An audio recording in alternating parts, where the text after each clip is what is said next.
Ito kwento ko lang sa inyo kung bakit maraming nagagalit sa mga Marcos during that nung tatay niya.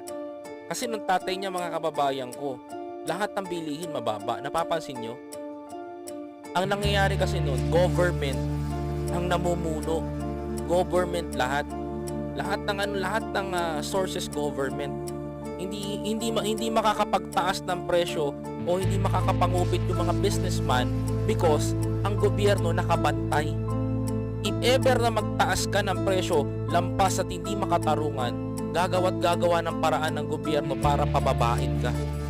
Ganun ang mangyayari mga kababayan ko. Kasi tingnan nyo, bakit ako teori ko lang bakit nalikha ang kadiwa? Pantapat dun sa mga nagbebenta ng mahal. Mga kababayan, bakit nalikha itong mga kadiwa at lumaganap ito ba't tinangkilik ng tao? Kasi mahal dun sa palengke, mura sa kadiwa.